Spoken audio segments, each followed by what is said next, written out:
السلام عليكم يا شباب، انا عبد الرحمن اسامه ودي برودكت استراتيجي اند ديزاين. دي الحلقه رقم 35. انا النهارده حابب اتكلم في موضوع، بما اني يعني متابعين شارك تانك والسواق المصري او الاجنبي واللي يعني الحاجات اللي شبهها. فلاحظت ان معظم الحاجات اللي بيتكلموا فيها الشاركس مع الناس يعني اللي جايه بيتش او تعرض يعني الافكار بتاعتها، هما حاجتين. اول حاجه الفالويشن بتاع الشركه، ده معظم يعني ناس كتير دايما بتتكلم في النقطه دي. الحاجه التانية، انت ايه اللي يفرقك عن بقيه المنافسين، اللي احنا بنسميها بقى الديفرنشيتور او اليونيك فاليو بروبوزيشن او الكومبيتيتيف ايدج او بالعربي الميزه التنافسيه. يعني ليها اسامي كتير، كل اندستري بتسميها باسم غير التاني. الحته بتاعت الفالويشن والطرق بتاعته كده انا مش احسن واحد يتكلم فيها، ما عنديش خبره كبيره فيها قوي يعني. لكن الحته بتاعت الميزه التنافسيه هي اللي انا حابب اتكلم عنها النهارده. ودي برضو بتتقال كتير. طب وانت يعني دايما ايه، سهل قوي ان حد من الشاركس يقول اي حد بيعرض فكرته، وسبحان الله يعني ساعات تطلع في دماغهم ويقولوا السؤال ده، وساعات يعدوها، مع ان اي حد ممكن يتقال له الكلام يعني انا اي حد مش مقتنع بيه سهل قوي ان انا اقول له طب وايه يعني، طب ما بكره الصبح الصين ممكن تعمل نفس الفكرة بتاعتك دي، او لو الفكرة بتاعتك دي بدأت تنجح، طب ما بكرة الصبح ممكن اكبر منافس في اللي موجود دلوقتي يقدر يعملها. فانت ايه اللي يخليك فاول حاجة المصطلحات. عندنا يعني الجماعة بتوع استراتيجايزر والبيزنس موديل كانفاس وكده بيسموها اليونيك فاليو بروبوزيشن، يونيك فاليو بروبوزيشن، يو في بي، يونيك فاليو بروبوزيشن، او القيمة المضافة المميزة اللي عندك. يعني احنا عارفين عندنا كتاب كامل اسمه الفاليو بروبوزيشن ديزاين، اللي هو كتاب رقم 2 في السلسله بتاعه استراتيجايزر بعد البيزنس موديل. وعندنا حاجه اسمها البيزنس موديل كانفاس، وعندنا البيزنس موديل. طبعا عندنا البيزنس موديل كانفاس والفاليو بروبوزيشن كانفاس، وعندنا في البيزنس موديل كانفاس في النص اليونيك فاليو بروبوزيشن، اللي هي انت بتاخدها وتاخد معاها الكاستمر بروفايل اللي هي على الشمال كاستمر بروفايل، وفي النص اليونيك فاليو بروبوزيشن، والاتنين دول بتزوم ان فيهم اكتر يبقوا الفاليو بروبوزيشن كانفاس، اللي بيبقى كله مركز على التو سلوتس دول من البيزنس موديل بس. معرفش الناس اللي بتسمعني هتعرف تفيجواليز اللي انا بقوله ده ولا لا، بس اعتقد ان انتوا فاميليار معظمكم بالبيزنس موديل كانفاس، واغلبكم برضو ممكن يبقى فاميليار بالفاليو بروبوزيشن كانفاس. لو مش فاميليار لازم ترجعوا تبصوا على الحاجات دي وتذاكروها كويس، لان دي من اساسيات اي برودكت او اي بيزنس دلوقتي، البيزنس موديل كانفاس والفاليو بروبوزيشن كانفاس. فالجماعه بتوع استراتيجايزر مسمين الموضوع ده اليونيك فاليو بروبوزيشن. يعني مش كفايه انك يبقى عندك فاليو بروبوزيشن، ومش كفايه ان الفاليو بروبوزيشن دي يبقى الكاستمر عايزها وانت عملت فاليديشن وعرفت ان دي حاجه عايزها الكاستمر. لان اسوأ حاجة او اكتر حاجة مشهورة بتفشل عشانها البرودكتس او الستارت ابس او الشركات، هي ان انت بتنتج حاجة او بتبيلد برودكت الناس مش عايزاه. واسوأ عدو ليك هو ان انت الاسامبشن، هو ان انا بتخيل ان الحاجة اللي انا بعملها دي اكيد الناس كلها عايزاها، لان انت عايزها فانت متخيل ان كل الناس عايزاها. ومن هنا جه الموديل بتاع اللين موديل، بدأ يعرض موضوع ان انت لازم تفاليديت الايديا بتاعتك عشان تتاكد ان الناس فعلا عايزاها ولا لا. وعملوا بقى الفاليديشن بمراحل مختلفه. عندنا حلقه عن اللين موديل والمراحل بتاعته مختلفه، بروبلم، سوليوشن، فيتس، بروبلم، مش فاكرهم دلوقتي يعني، واخرهم الماركت فيت. المهم يعني عشان ما نتفرعش قوي، ان انا بطل العالم في موضوع التفرع ده. فاني واي الجماعه بتوع استراتيجايزر اسمهم مسميين الحاجه اللي احنا عايزين نتكلم عليها النهارده اليونيك فاليو بروبوزيشن. فمش كفايه ان انا يكون عندي فاليو بروبوزيشن، ومش كفايه ان الناس تبقى فعلا عايزاها وده فاليديتد، كمان لازم تبقى مميزه. يعني مش انا بس، او انا واحد من الناس اللي بيعملوها، او يعني في فاليو بروبوزيشن بس كل المنافسين التانيين بيعملوها برضو. فايه اليونيك عندي انا، ايه المميز عندي انا، القيمه المضافه المميزه. فمش كفايه ان انا بس ابقى بعمل قيمه مضافه وان الناس عايزاها، ده كمان لازم تبقى مميزه عن المنافسين. ده اللي انا بحاول الف عشان اوصل له من الصبح. فالقيمه المضافه المميزه ده بالنسبه لاسمها عند الجماعه بتوع استراتيجايزر اليونيك فاليو بروبوزيشن. الجماعه بتوع براندنج، الصناعه بتاعت البراندنج والماركتنج عموما بيسموها، لا البراندنج سيبكم من الماركتنج دلوقتي، البراندنج بيسموها الديفرنشيتور.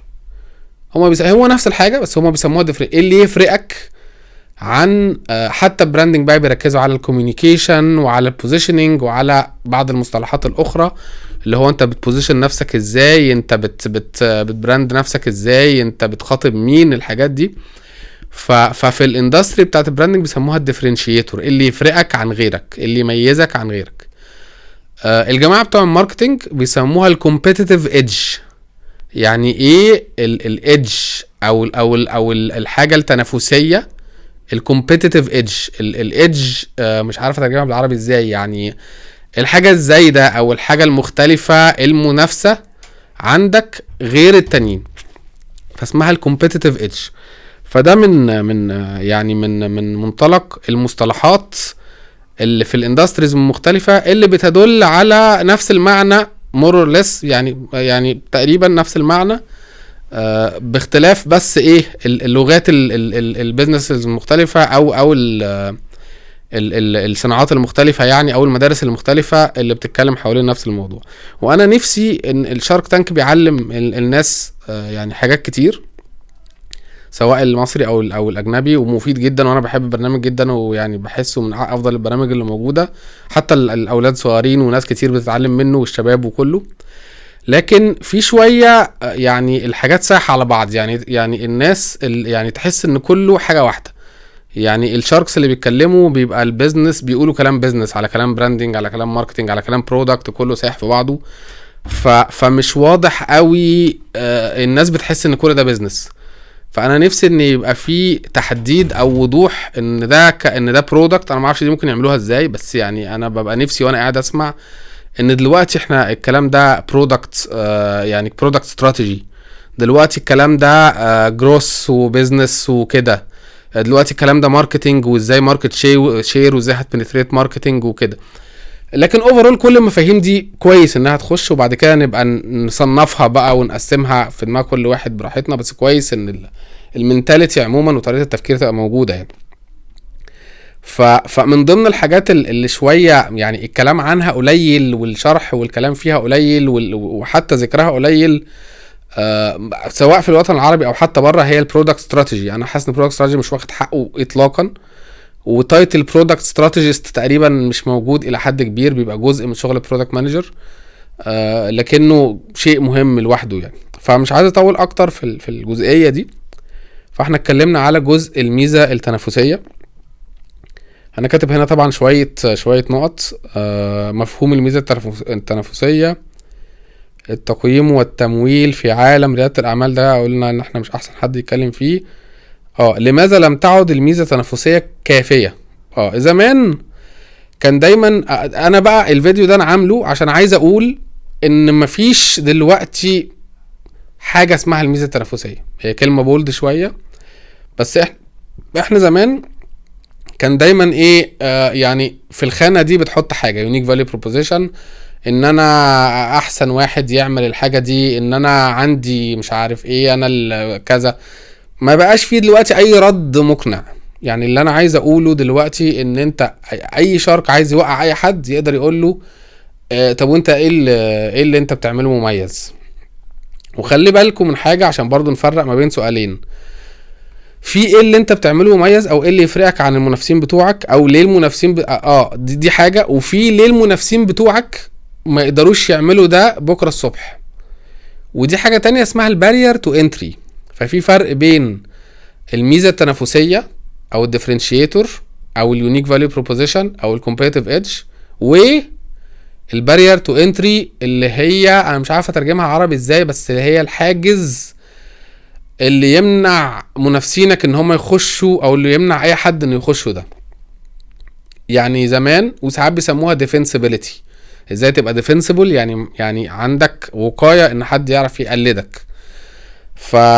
فكان دايما، فدول سؤالين يعني الاتنين بيتسألوا، والناس ساعات ما بتفرقش بينهم، لكن دول سؤالين غير بعض. انت ايه اللي بيميزك؟ ده سؤال. وايه اللي يمنع ان اي حد يقلدك بكرة الصبح؟ ده سؤال تاني. فكان من البارير تو انتريز اللي احنا اللي يعني دايما كانت بتبقى موجودة، مثلا حتة ان انت عندك براءة اختراع معينة. دي كانت اكتر حاجة بتتقال معظم الوقت. وكان زمان كده فترة من الفترات طلع مجموعة من الانفستورز والفي سيز وكده، ما كانوش يعني كان مدرسة كده في الانفستمنت، اللي هو احنا مش هنinvest في اي برودكت الا لو عنده اي بي اللي هي intellectual property اللي هي براءة اختراع. وده ظهر فترة وبعدين فشل، لان الاي بي ما بقتش كمان رخرة كافية انها تبقى بارير تو انتري ولا حاجة. فما فيش ميزة تنافسية كافية وما فيش بارير تو انتري كافي، لان الاي بي بقى او براءة الاختراع دي سهل قوي يطلع واحد بكرة الصبح يعمل يقلد نفس اللي انت بتعمله لو هو عايز. وخصوصا الناس اللي عندها قدرة عالية، الصين، شركات التكنولوجيا الكبيرة، الناس دي كلها لو شافت اي حاجة عجبتها او شافت ان السوق بتاعها كويس، سهل جدا انها بكل جيش الديفلوبرز اللي عندها انها بكرة الصبح تعمل نفس اللي انت بتعمله. ولو انت عامل اي بي هتعمله نفسه الا حتة زيادة حتة، ويقول لك ده حاجة تانية مختلفة. فسهل قوي ان انت تورك اراوند الاي بي، او ان انت تخدع الاي بي، او انك تقلد شخص من غير ما يبقى اسمك سرقت الاي بي ليجالي. بقى سهل. واعتقد اللي كسر الحاجز ده اول مرة لو انا يعني فاكر صح، كان لما اظن انستجرام قلدوا سناب شات في موضوع اليوزر ستوريز المدورة اللي فوق، وتقال لهم كده انتوا ازاي.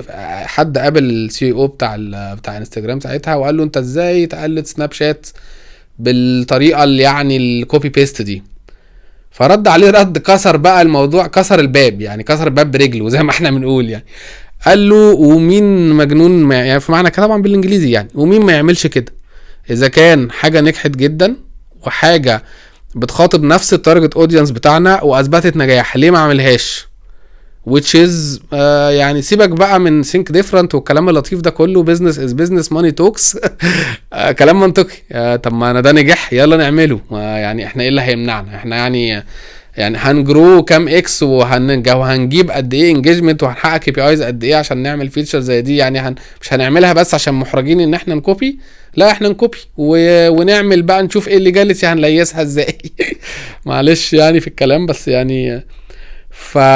فالراجل ده كسر الموضوع الاي بي ده برجله، وما بقاش فيه بقى ان احنا يعني ايه، بقى سهل دلوقتي يعني الاي بي ما بقاش بارير تو انتري كفايه. فالحقيقه ان ما فيش بارير، يعني ان سهل جدا اي شركه يقول لاي حد وايه اللي يميزك، يقول له بيميزني كذا وكذا، يقول له لا ده في حد في الصين بيعمل ده وفي حد في امريكا بيعمل ده وفي حد، لان كل الناس دلوقتي عملت كل حاجه.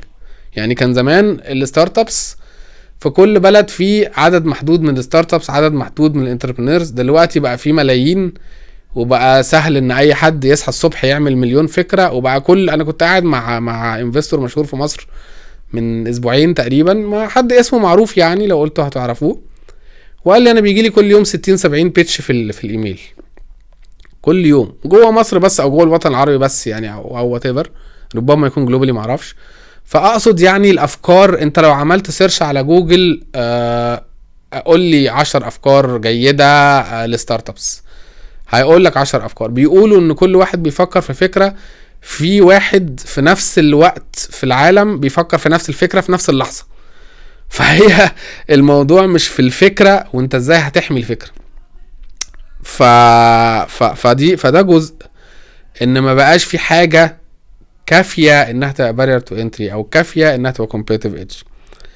ولو قلنا ان يعني لو جيب لكم مثال، يعني لو ستيف جوبز مثلا لما طلع وطلع الايبود، لو كان ده كان في برنامج شارك تانك وقال لهم ايه رايكم في الايبود ده، هاي شاركس انا ستيف جوبز انا عايز ابيع انا عايز تمولوني عشان اعمل الايبود، كان ممكن يطلع لهم اي حد من الشاركس اللي قاعدين يطلع لستيف جوبز يقول له ايه ده سوني عملت ده من 10 سنين فاتوا، ده ما اعرفش سامسونج عملت ده من 5 سنين فاتوا، ده ما هو ده موجود، مش انتوا عارفين كده، مش عارفين الايباد مش اول MP3 بلاير، كان زمان بنسميهم MP3 بلايرز، ما اعرفش الناس اللي سمعاني تعرف الترم ده ولا لا، ترم قديم شويه، مصطلح قديم شويه، كنا زمان بنسمي الحاجات دي MP3 بلايرز عشان كان الفايل اسمه MP3 بتاع الاغاني وكده، ما علينا يعني. فكان في انا كان عندي MP3 بلايرز قبل الايبود، سوني وسامسونج وحاجات تانية كتير. فكان سهل قوي ان احنا وال جي وبتاع، فكان سهل قوي ان اي حد يقول لي كده ستيف جوبز. لكن الفكره في ايه؟ الفكرة مش في ان انت مختلف بفكرة البرودكت نفسه، لكن نفذتها ازاي وقريت السوق ازاي والبراند بتاعتك اللويالتي بتاعتها عند الناس عاملة ازاي. هي دي بقى البارير تو انتريز الحقيقية.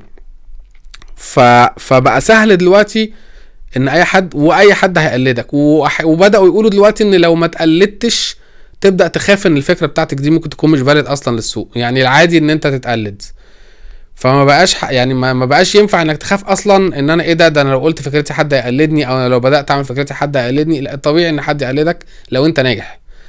لكن فانا ما اعرفش اصلا، يعني انا لو انا من الشاركس دول انا عمري ما هسأل حد انت طب وايش ضمنك ان انت بكره الصبح الصين ما تعملش ده بنص الثمن. ما هو اي حاجه بكره الصبح الصين ممكن تعملها بنص الثمن.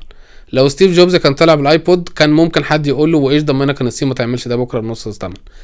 الجماعه الشاطرين اللي عندنا في مصر بريدفاست مثلا، لو عرضوا ده في شارك تانك وهم قبل النجاح اللي حققوه ما شاء الله، كان اي حد ممكن يقول لهم ايه ده خباز وموتوسيكل وابلكيشن. طب ما انا ممكن اعمل ده بكره الصبح، اجيب 3 ديفلوبرز يعني ما انا ممكن اعمل ده بكره الصبح ولو اطلب عرفت اللي انتوا بتعملوه ده ممكن تعمل زيه بكره الصبح بنص مثلا.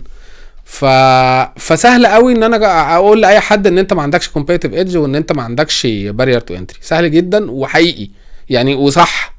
بس هي الفكره ما بقتش في البارير تو انتري. الفكره بقت انا هنا كاتب شويه حاجات يعني تخليك امثله على ميزه تنافسيه افضل او منطقيه. من ضمن اقوى الحاجات واكتر الحاجات اللي بتشتغل عندنا في الميدل ايست بالذات اكتر من امريكا بكتير، هي فكره ان انت عندك ميزه المكان اللوكيشن. يعني اوبر اول لما فتح مثلا كان في امريكا، وفي الاول صعب ان اوبر يدخل مصر دلوقتي، هو لسه في امريكا وبعدين هيخش اوروبا، فتظهر كريم في الميدل ايست. فسهل ان انت تعمل حاجه طالما هي اوبريشن بيزد على الارض، بيبقى اسهل انك تنافس الاجنبي فيها لان هو مش في السوق ده لسه. وعشان يدخل السوق ده محتاج فيزيكال بريزنس ومحتاج لايسنسز ومحتاج لوكاليزيشن ومحتاج يفهم السوق ومحتاج اون بورد سواقين ويفهم بيتعاملوا يعني بارير تو انتري كتير قوي. يعني هو فيرسز ان انت هنا وقاعد وشغال وعلى الارض وعارف الناس، وهو لسه بره ولسه عشان يدخل هيبقى اصعب بكتير. كريم لما بدأت ايه اللي خلى كريم تكسب اوبر في الاول؟ لو حد فاكر هسيب 10 ثواني لو حد فاكر.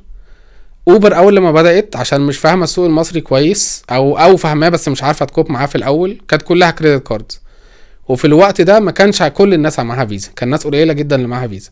فلما كريم بدأت كان فيها اوبشن الكاش، ما اعرفش حد فيكم فاكر ولا لا، بس ده اللي خلى كريم يعني تنتشر جدا في الاول ده. بس شوفوا ممكن حاجات على فكره تبقى هبله جدا وبسيطه تخلي برودكت يطلع برودكت او حد يجين ماركت شير على حد او الكلام ده كله. ان هم عارفين ان في ناس كتير بتركب اللي بتاع ده مش معهمش فيزا، فازاي ان احنا نحل المشكله دي؟ كاش، ونظبط بقى احنا الاوبريشن بتاع الكاش، فالموضوع ينتشر اكتر بكتير. كم واحد معاه فيزا وكم واحد معهوش فيزا وعايز البتاع ده بس واوبر مهدت لهم الطريق والموضوع بقى فاميليار. ودلوقتي بقى نفتح التوقيتات يا جماعه، نص الموضوع انت هتعمل ايه امتى.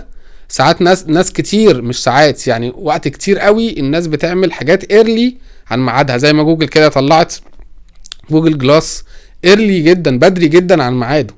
فهو ممكن يكون اختراع جيد بس مش ما فيلوش استعداد دلوقتي، مش مناسب وقته دلوقتي. فموضوع اللوكيشن واللوكاليزيشن احد البارير تو انتريز القويه. لو انت هتعمل حاجه اوبريشن بيزد، حاجه زي برضو بريدفاست او زي يعني حاجه فود ديليفري، حاجه رايد هيلينج زي اوبر كل ما هو حاجه زي بوسطه اللي هي توصيل طرود وكده، يعني كل ما هو على الارض صعب ان الاجنبي نفسك فيه وبينافسك فيه برضو، بس يعني اصعب ليه او تقدر تسبقه فيه لو ما كانش لسه دخل السوق عندك. فدي ايه احد الحاجات. الحاجة التانية الحاجات اللي جاية بقى كلها الحاجات الجاية كلها يعني صعب ان انت تبدأ بيها. زي ايه مثلا؟ زي براند لويالتي. يعني انا لو جيت النهاردة قلت يعني بريدفاست ما شاء الله مثلا قدرت ان هي تعمل براند لويالتي بسرعة بسبب اهتمامهم القوي جدا في الاول بالكاستمر اكسبيرينس اللي حاز اعجاب وخلى ناس كتير وعمل براند لويالتي جامده جدا في الاول. وكان استراتيجي هايله جدا منهم ان هم يبداوا مركزين على خدمه واحده بتاعه الخبز والبريدفاست والعيش والحاجات اللي ما يخص الفطار، وان انت تطلب ويجي لك تاني يوم فريش والكلام اللطيف ده كله، والاهتمام بجوده التوصيل وبجوده الناس اللي بتوصل فده خلى عمل براند لويالتي قويه جدا في الاول. قدروا يكابيتالايزوا عليها بعد كده، وقدروا بعد كده يعني دخلوا منها. لو هم بدأوا قالوا احنا هنعمل كل حاجة زي اي سوبر ماركت تاني وهنبيع كل حاجة زي ما هم النهاردة، ما كانوش نجحوا في الاول، عشان ما كانوش هياخدوا الثقة والانطلاقة اللي خدوها في الاول، بسبب ان هم كانوا مركزين على حاجات معينة، الحاجات اللي ناقصة عند الناس التانية. فلما ركزوا في ده وكان ده الايدج بتاعهم، وكان ده معروف وواضح لاي حد يعني تساله انتربرينور او اي حد في المجال بتاعنا ايه اللي بيميز بريدفاست، يقول لك الكاستمر اكسبيرينس. لو في اي مشكله في الاوردر بيرجعوا لك الفلوس، مش عارف ايه الكلام اللي انتوا كله الناس اللي بتيجي ناس شكلها محترم قوي ومش عارف ايه، مش زي الشركات التانية. كل ده كنا كلنا بنردده معروف، ويعني ده قريب مش بعيد فكلنا فاكرين. فده خلى عندنا ثقه في البراند باي حاجه بعد كده عملوها. فده انتري كده دخلوا منه. لو جيت النهارده قلت لك ليه انت ما تقدرش تعمل زي بريدفاست بكره الصبح، اقول لك عشان بريدفاست عندها براند لويالتي، انت لسه ما عندكش. انت اسمك بقى بكابوزة ولا اسمك ما اعرفش ايه، لسه ما حدش يعرفك، لكن هم اتعرفوا. فالجاب ده انك تعدي الحته دي لغايه لما يبقى ليك اسم او ليك حققت حاجه معينه صعب حد تاني بقى يبدا يعملها. هي دي الجاب اللي بتبقى عنق الزجاجه اللي هنقول عليه، عديته الدنيا بتبقى اسهل بعد كده. وناس كتير بتقع بقى في المرحله دي، لكن وانس انك حققت ده احد الحاجات اللي ممكن بعد كده تحقق لك ديفنسبيليتي. ايه الديفنسبيليتي بتاع بريدفاست؟ ليه بريدفاست لو راحت شارك تانك اي حد هيقول لهم انتوا ايه يعني، ما مش عارف مين ممكن يعمل زي ده، بس احنا عندنا براند لويالتي في مصر. كلام بارير تو انتري، كومبيتيتيف ايدج واضحه جدا. طيب احنا قلنا البراند ايكويتي. طبعا بقى اللي احنا قلنا عليه ده الكاستمر لويالتي، لو عايزين يعني الكلام بدقه. يعني الحاجه التانية براند ايكويتي بقى، اللي هو لو انا اصلا ابل، فخلاص يا عم لو عملت بكره الاي بطيخه الناس هتشتري الاي بطيخه، عشان خلاص في بقى براند ليها وزن، ليها سمعه، ليها لويالتي عند الناس، عشان جربوها مره واثنين وثلاثه، وكل مره البراند دي بتكيب البروميسز. البراند احنا يعني لو ده اتكلمنا بقى عن براندنج، في حاجه اسمها براند بروميس، وازاي ان انت لما حد بيكيب، لما البراند بتكيب البراند بروميس دي ومره ورا مره ورا مره بيبدا يحصل لويالتي. فده قيمه البراند عند الناس. فدي طبعا يعني مفيش حد هيصحى بكره الصبح يعمل براند ليه قيمه عند الناس. دي بقى لما انت تبقى اوريدي عندك تاريخ، بيبقى سهل اي برودكت جديد. لو انا مرسيدس هعمل يعني اي منتج جديد، خلاص ده منتج من مرسيدس الناس واثقه فيه، ده منتج من ابل، ده منتج من نايكي، ده منتج وات ايفر. يعني للاسف طبعا كل البراندات اللي قلناها دي اجنبيه للاسف ومقاطعينها، لكن يعني يا رب يكون عندنا براندات مصريه زي بريدفاست كده، وزي حاجات تانية كتير ان شاء الله. في الهدوم عندنا حاجات، في الاكل والمطاعم بقى عندنا حاجات يعني.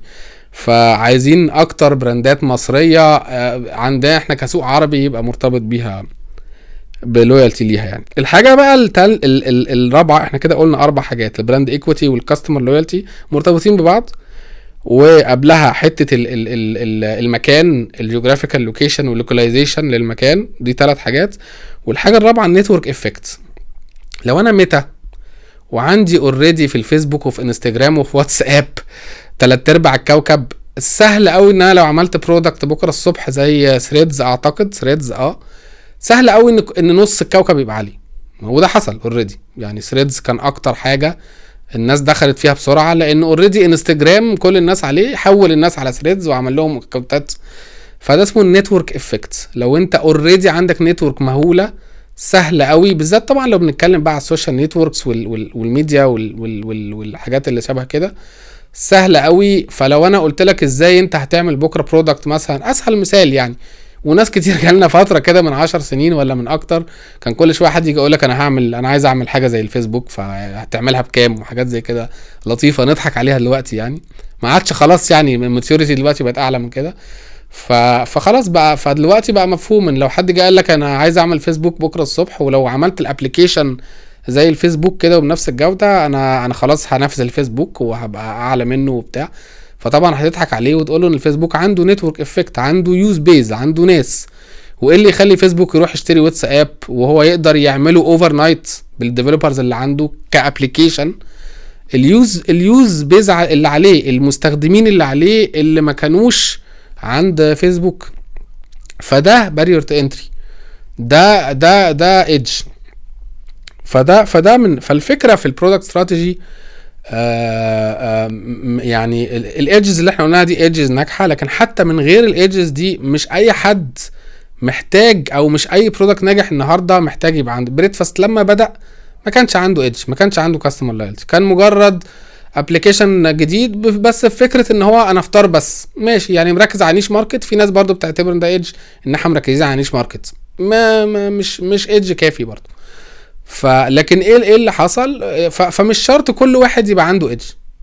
انا ممكن النهارده لو هعمل برودكت جديد وجي حد قال لي، وده بقى اللي انا نفسي اقوله للناس اللي بتتسأل في شارك تانك مثلا على انت ايه اللي يميزك او ايه اللي على فكره مش شرط يبقى عندي حاجه تميز. يعني النهارده كل الناس بتوع براندز الاكل اللي فتحوا اللي دخلوا شارك تانك، انا شفت حاجات كتير مش فاكر اساميها، دوناتس وايس كريم وبتاع. ايه الايدج اللي عندك كمحل دوناتس؟ اصل احنا بنستخدم ماتيريال، ما 100 واحد ممكن يستخدم ماتيريال احسن من اللي انت بتستخدمه. لكن فلو حد قال لي، انا لو انا في شارك تانك وببيتش حاجه وحد قال لي ايه الايدج اللي عندك، هقول له انا ما عنديش ايدج معين، لكن انا فليكسبل مع السوق وبشوف ايه اللي في السوق، ومش انا الوحيد اللي في السوق اللي بعمل ده، وانا في غيري بيعملوا ده وانا مش الوحيد. لكن انا بحاول اكوب مع السوق، بحاول اخد جزء من الماركت شير، انا مش الماركت كله. يعني انا بحس ان الناس بتحاول تدافع كأن انا الوحيد اللي بيعمل الحكايه دي، انا محدش يقدر يعمل ده زي بكره الصبح، انا اصلا عندي حاجه محدش يعرف مفيش الكلام ده حضرتك. انت اي حاجه انت بتعملها في مليون واحد بكره الصبح يقدر يعمل زيها واحسن منك واسرع منك. معلش يعني صدمتكم، بس هي دي الحقيقه. اصلا انا اللي بفهم، وانا اللي دكتور، وانا اللي جامد، في مليون دكتور في العالم وممكن يعملوا ويشوفوا الحلقه بتاعتك دي ويعملوا زيها، ولو انت هتبقى سيكريتيف ومش هتوريها في غيرك هيعملها وهم هيقلدوه يعني. ففكره ان انا ابقى ديفنسبل او ديفنسيف، ان انا لا دي فكرتي وانا بس اللي عارفها وانا بس اللي اقدر اعمل زيها ومفيش حد. ليه حضرتك؟ هو انت كنتاكي سر الخلطه؟ ما 100 حد، ده حتى سر خلطه كنتاكي عرفوها يعني ما فانت مش ما انتش يعني الوحيد اللي في العالم اللي تعرف تعمل ده ومحدش. لا، في ناس غيرك تعرف، وفي ناس غيرك لو عايزه تعمله. كان عندنا زمان ستارت اب اسمها بيقول لك، كانت ناجحه، وحتى قالها ايمن عباس في واحده في الحلقات سمعتها. قال له بيقول لك كانت ناجحه وبتاع، ولما جت جوجل مابس دخلت مصر خلاص يعني ما انتهت الستارت اب دي تماما.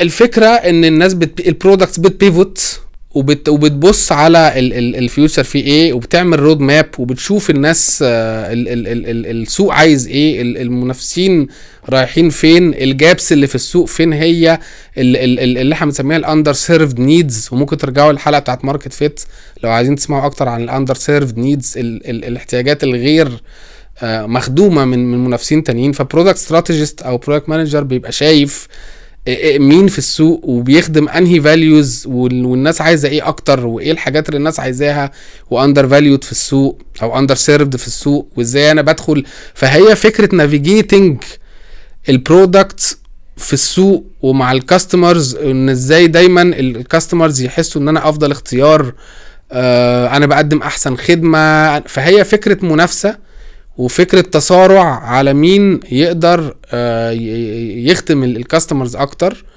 ويسيجمنت كاستمرز او ديفاين النوع الكاستمرز اللي هو عايز.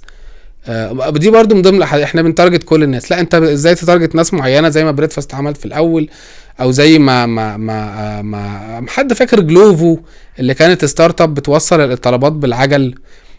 كانت حاجه لو حد فيكم فاكرها كانت يعني محبوبه جدا وكده، ما اعرفش قفلت ليه، بس هي كانت بدات في اماكن معينه. وبريدفاست برضه لما بداوا في اماكن معينه، مش في كل القاهره مثلا، وركزوا على وجبه معينه او على نوع خدمه معين او فازاي انا اشوف فين الخدمه اللي مش مخدومه وابدا اركز عليها. فهي مساله نافيجيتنج للسوق ومسألة ان انت بتانوفيت اسرع او بتحاول تجري اسرع من الناس التانية، بتحاول تجمع افضل فريق وتطلع بيه باحسن برودكت في اسرع وقت.